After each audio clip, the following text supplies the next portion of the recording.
just talking about the playing squad. The first question on that is from Ken Hullock, who asks, with the signing of Beavis McGarvey, we now have 28 players in the first team squad. That's a big squad, and by Mark Hughes' own admission from his comments last season, is too big.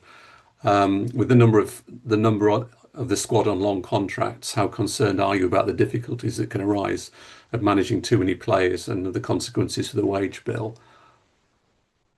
I mean, to be honest with you, I'm not concerned about it at all. We are. Mark has said that the squad was too heavy, and I think the majority of us probably agree with him. We did what we had to try to stay up last the season, but the squad is too heavy. So he has an idea in mind of what he wants for that squad size, and that's been laid out in I guess the squad planning document. I guess the key is it's right now getting the needs, getting the players in is critical. Finding the players that we need to fill the holes, the Reagan Lennies, the Morgan Feeneys, to fill the holes and get them in. That's our number one priority right now. As the squad develops and as the squad plays and as playing time starts to become more evident, I think it'll be clear as to what players may want to move on. And there's plenty of time for that to happen. So there is a plan in place to get to a number that Mark has said, Mark and Mark Tierney and Mark, this is the right number. It's just the departures are a little bit in the later stages here versus the front side. So I think we'll get there, and I'm not concerned about it. Okay, I mean, kind of linked to that, really. Howard Atkinson asked a fairly bold question here. Did all the players' contracts last season, players who signed last season and before, have relegation clauses? I think he says that in the light of a recent podcast interview with ex-player Sam Lavelle, who said it wasn't the case. And Liam McHugh sort of added a sort of comment which is relating to that, saying that in a recent interview with John Coleman from the News and Star, Nigel Clibbins stated that fixed costs remain the same with relegation, and he confirmed that relegation clauses were in place in player contracts.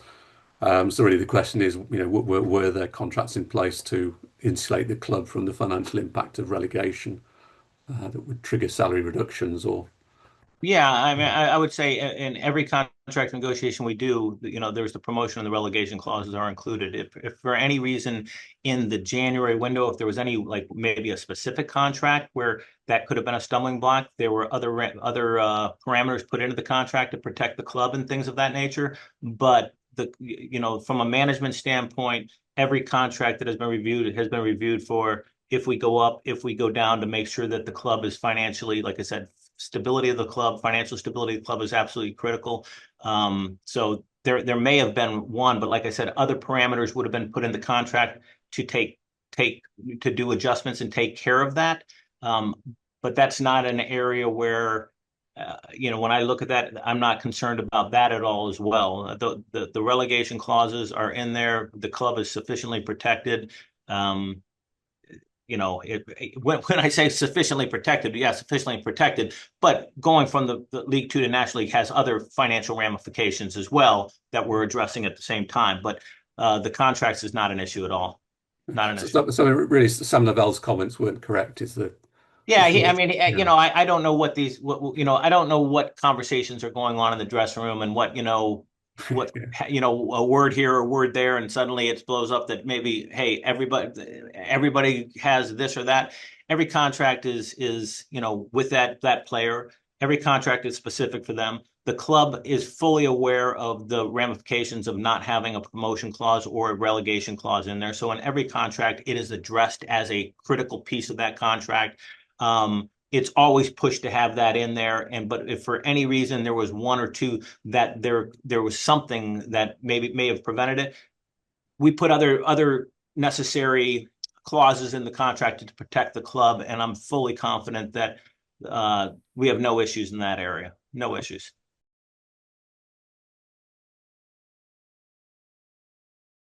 Observes that a double relegation has obviously, well, presumably had a negative impact on the finances of the club, and then playing outside the EFL has a further negative impact with the loss of support payments and the Sky TV deal. I mean, Howard's bald question really is, what's the likely cost of a season in the National League? What sort of, black hole does that give you in terms of income that you could have done without? Yeah, no, it certainly has an impact. If if I looked at the various revenue streams that were coming in and had to try to quantify it, I would say probably roughly £1 million a season is the lack, is the revenue sources that we're leaving.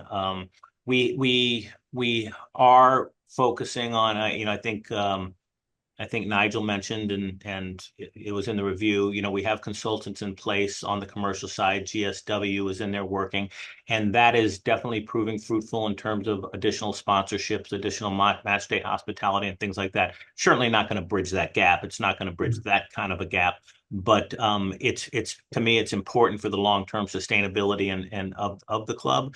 So we have those things going on. We're taking a very close look. The majority of the budget is probably the players' cost, players and coach costs. So we have a budget on that we're looking at and trying to adhere to the best we can. But I'll say at the same time, promotion is the goal. I mean, promotion is the goal. So if it's if there's a budget issue and there's we need this for promotion, it's probably going to get approved. But I would say we're looking at roughly £1 million of lost income, and as an ownership group, we were aware of that as we were going through the process, and unfortunately, we're willing to fund that. We're planning to fund that. So it's very clear, our long-term plans and visions for the club have not changed. Our commitment to the club has not changed in any way, shape, or form. The financials have changed a little bit.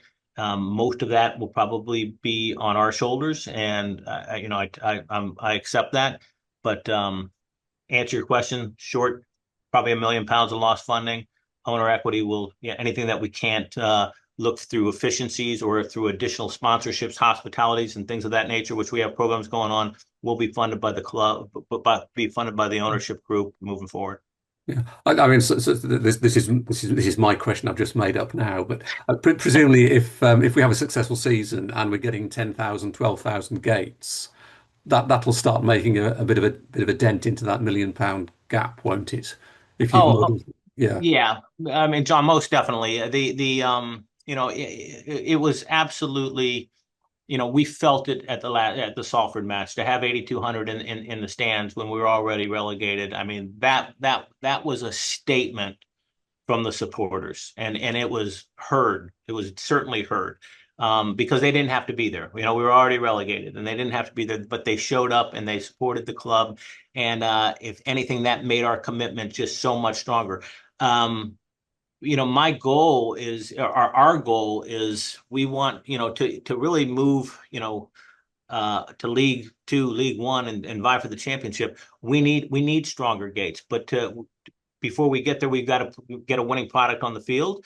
The supporters have been absolutely fantastic. I cannot ask anything more of them. But if we could get 10, 12,000, that would be huge. It would make a significant dent in that. And I would love to see that happen. I would love to see that happen because supporters and new supporters want to come to the grounds. They want to be there. They want to be at away matches. They want to be at the grounds and say, it's not about, hey, let me help maybe fund help shore up the shortcoming of revenue. It's more, if we can get them there saying, I want to be there. That's the place to be. You can you can take your family, the families, the fun zones there, the fan zones there. There's a lot to do on the grounds that day. And if we can push that number up, that's ultimately my goal. I mean, I would love to see, 16,000 in that stadium, on that grounds, and just a rocking crowd. And I'd love to see the opposing squad show up and just say, what have we got ourselves into? I mean, how are we going to play here? This is unreal. So that's certainly the goal. And any ticket sales will help that, and is greatly appreciated.